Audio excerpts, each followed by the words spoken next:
미국 정책이 틀렸다고 말하면서 실패를 거듭하지 않으려면 미국이 변해야 한다고 한국에서 의견이 나왔습니다. 그러자 백악관에서 반응이 나왔습니다. 한국과 미국은 한 목소리를 내야 한다는 것입니다. 안보 사대주의자들이 듣기엔 참 당연한 말처럼 들리지만 미국의 주장은 참 이상한 이야기입니다. 한국과 미국은 나라가 다르고 처한 현실이 다르고 유사시 당할 피해 규모도 다르고 무엇보다 민족 존망이 걸린 문제라는 점에서 다릅니다. 이처럼 두 나라의 사정이 다른데 왜 한 목소리를 내야 할까요? 그것도 한국과 합의해서 돌출한 의견도 아니고 일방적으로 미국이 정한 틀인데 말입니다. 북핵 문제가 처음 불거진 1990년부터 지금까지 30년을 제재했는데 우리가 다 아는 결과는 무엇일까요? 제네바 합의처럼 북핵 회담이 타결된 적도 있고 육자회담처럼 타결 직전까지 간 적도 있습니다. 북핵 제거 기회가 없었던 것이 아니라 북한을 무시하며 정당한 협상 대상국으로 인정하고 싶지 않았던 이유도 있고 북한의 요구를 미국이 들어주기에는 너무 껄끄러웠기 때문입니다. 북한이 요구하는 것 중 핵심은 두 가지입니다.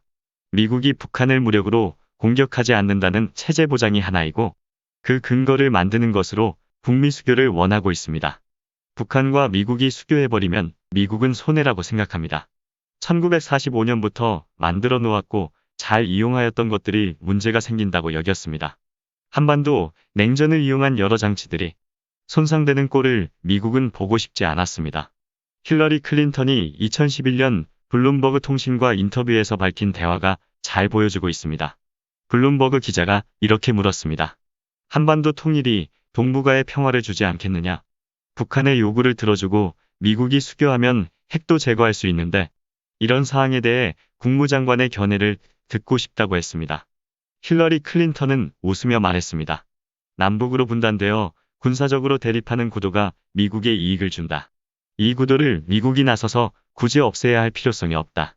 북한은 악의 축이다. 북한을 정상국가처럼 협상하며 상종하면 안 된다. 제재를 강화하면서 북한을 유령처럼 무시하면 그만이다. 이런 미국의 대응 방식 결과는 지금 우리가 보고 있는 것처럼 북핵의 완성입니다. 오바마의 집권 8년 동안 미국은 철저히 북한을 외면했습니다. 이명박, 박근혜 집권 9년 동안 북한과 어렵게 이어놓은 끈을 끊어내는 짓을 했습니다. 이런 미국과 한국의 대응 방식 결과는 지금 우리가 보고 있는 것처럼 북핵의 완성입니다. 돌이킬 수 없는 비핵화를 개나 소나 다 말하고 있습니다. 어느 것이 쉬웠을까요?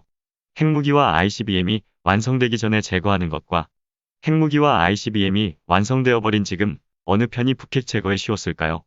상임이사국 전부가 포기할 수 없다는 그 핵을 북한이 가졌습니다. 주요 강대국이 자신들의 힘이 위축되는 것을 막기 위해서 모든 나라에 핵무기를 갖지 말라는 협박과 요구를 합니다. 무시와 제재 일변도의 정책 결과로 그 핵무기를 북한이 가졌습니다. 2019년엔 영변 핵시설을 포기하겠다고 했지만 미국은 협상을 깨버렸습니다.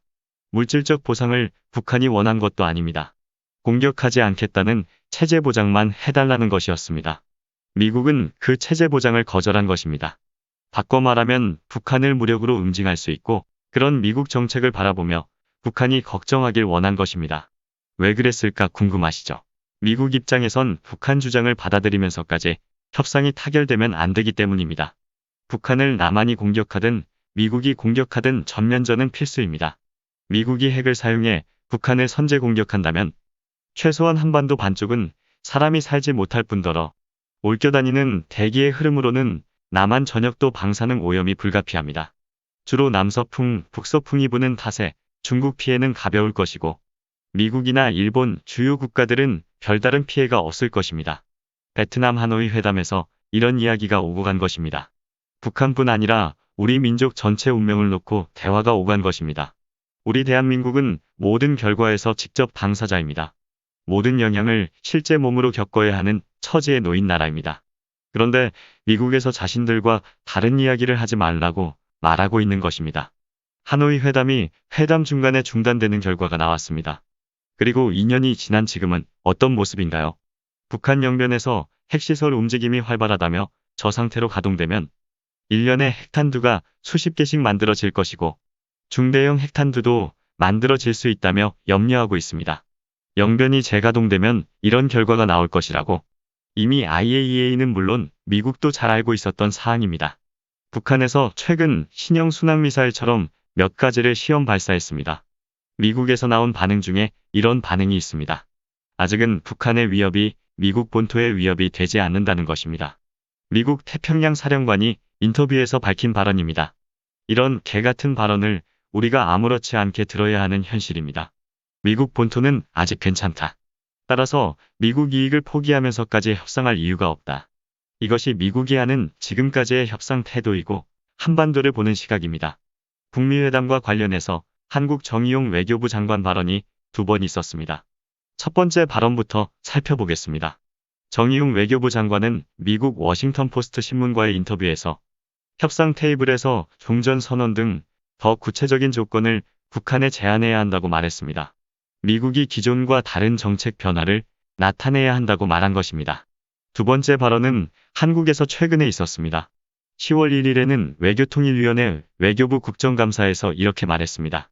이제는 대북 제재 완화를 검토할 때가 됐다고 말했고, 이 말에 백악관 대변인 젠 사키와 국무부가 반응한 것입니다.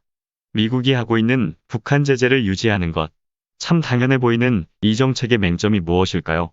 30명 정도 되는 반에서 25등 정도 성적을 내는 학생이 있었습니다. 그 부모와 학교에서 학생에게 말했습니다. 1등을 하도록 노력을 해라. 1등을 하기 위해 노력하는 모습을 우리에게 보여라. 1등 하기 전까지는 어떤 것도 너는 할 수 없다. 기본적으로 먹고 자는 것은 물론이고 학교 생활, 친구와의 어울림, 모든 것을 통제하기 시작했습니다. 용돈도 끊어버렸습니다. 대신 인도적 지원이라며 바나나 우유 하나씩 지원해 주었습니다. 불만이 많았지만 이 학생은 나름 노력을 하기 시작했습니다. 친구도 안 만나고 잠도 적게 자고 밥도 적게 먹었습니다. 성적이 20등이 되고 15등이 되고 10등이 되었습니다. 그럼 정상적인 경우라면 어찌해야 할까요? 잘했다고 칭찬하고 그의 보상으로 가끔 놀이공원도 보내주고 용돈도 인상해주고 이런 것이 정상이지 않을까요?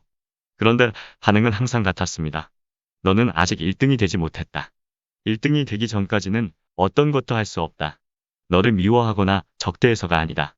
1등을 하면 모든 것이 해결될 것이다. 지금 미국과 영국과 프랑스가 말하는 북한 대응이 딱 이렇습니다. 심지어 차례대로 노력하는 모습에 따라 해주기로 했던 보상안도 해주지 않았습니다. 수틀리면 평양을 지워버리겠다. 이런 말을 밥 먹듯이 하면서 북한에 요구만 했던 것입니다. 핵무기와 ICBM이 북한에서 완성되기 전까지는 이런 말들에 북한이 민감하게 반응하면 그런 반응을 구실로 위협이라는 포장지를 씌우고 인도 태평양에서 미국이 군사력을 증강하거나 유지해야 하는 구실로 삼았습니다.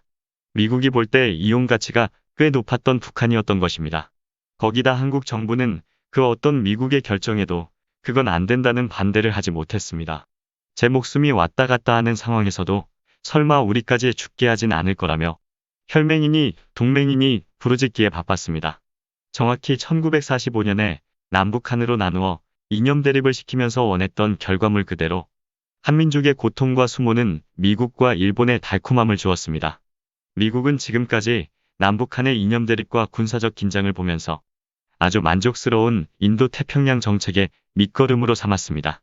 러시아나 터키가 최근 다른 나라와 군사적 충돌을 하면서 하는 말이 있습니다. 그 지역에 자기 민족 안위가 위협받기 때문에 관여한 것이다. 그런 말을 합니다. 국민도 아니고 국적은 다르지만 같은 민족이 당하는 것을 용납할 수 없다는 것입니다. 웃기는 것은 이런 명분이 무시당하지 않는다는 것입니다. 북한은 물론이고 일본, 중국에 우리 민족이 많이 살고 있습니다. 언젠가 이런 명분을 우리도 내세워야 할 때가 올 것입니다. 한번 깊이 생각해봐야 할 문제가 아닐까 싶습니다.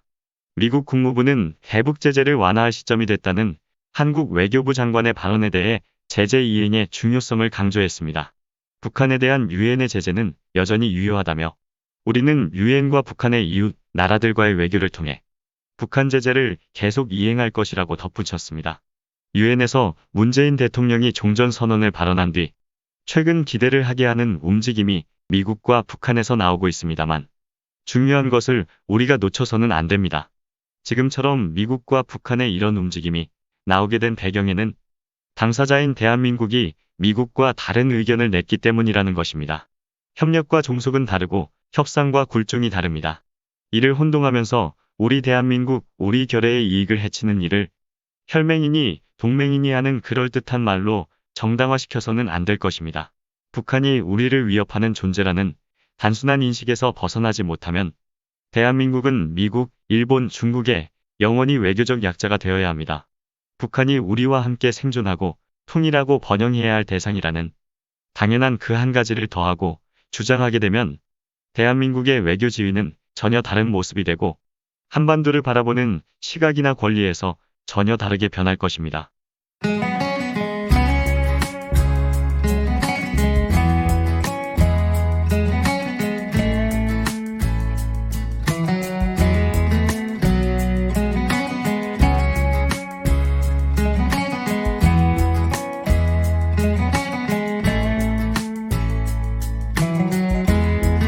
오늘 영상은 여기까지입니다. 고맙습니다.